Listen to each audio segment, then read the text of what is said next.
Hi guys, Bob for Bob's Movie Review here, and today I'd like to review for you guys Jack Reacher, Never Go Back. If you enjoy the video, please leave it a like rating. So I've said about a million times, I never watched the last Jack Reacher, so I kind of went into this one fresh, and I really doubt, based off this movie, you need to have seen the previous two, maybe enjoy this one. So Tom Cruise is Jack Reacher, an ex-army something. He was a major, I believe, yeah, major in the army, and he's kind of become like a drifter now, and he calls this woman, it's escaping me why, and basically she's in the army, and I guess he's asking her on a date, and then he's like hitchhiking to Washington DC to meet her for the date, and she gets arrested and charged with espionage, I believe it was, and so he takes it upon himself to rescue her. and she's mad at him the entire time. Like, he had nothing to do with this. He put himself in trouble.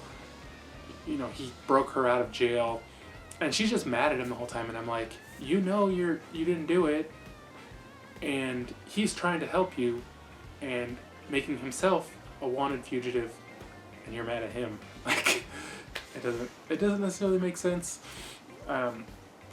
So there is some action in this movie. The first half of this movie, I really thought this movie was super average, and I was just like, man, you know, this feels like kind of a low quality for a Tom Cruise movie. I think in the second half, it gets a little better, a little more action, the story gets a little more interesting, but it still doesn't really go much beyond average, to be honest. And I don't know if this was for the character, or if it's just Tom Cruise in general. I mean, Tom Cruise is getting up there in age, but he's managed to stay pretty ageless. You know, he doesn't really age. But I felt like he seemed older and slower, and it almost felt like he just wasn't even in it in this movie. Like, he didn't want anything to do with it, and he's just going through the motions.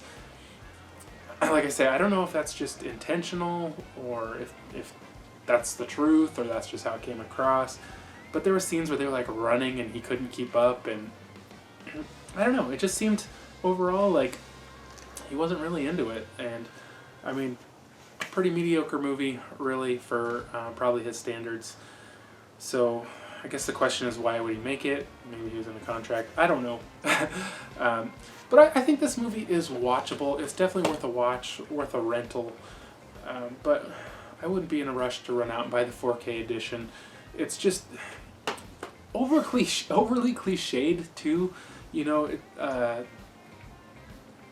it's kind of about these military contractors who sell weapons to the enemy. It's like, that's every movie ever made. Like, come up with something new already, you know? And I think that just adds kind of to the boringness of the movie. It really doesn't help it in any way.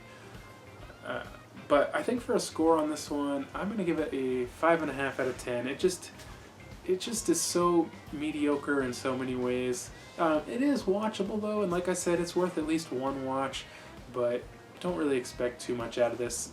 Now, a lot of my commenters were kind of torn on this. I don't know if it was a 50-50 split, but some people liked it, some people didn't like it. So I would say, you know, 50% chance you're gonna enjoy it. But I just wouldn't expect a lot for this one. That's it. I do have these new shirts. If you enjoyed the video, remember to give it a like rating. If you haven't already, subscribe for more videos. Check out the suggested videos. I'll see you guys next time.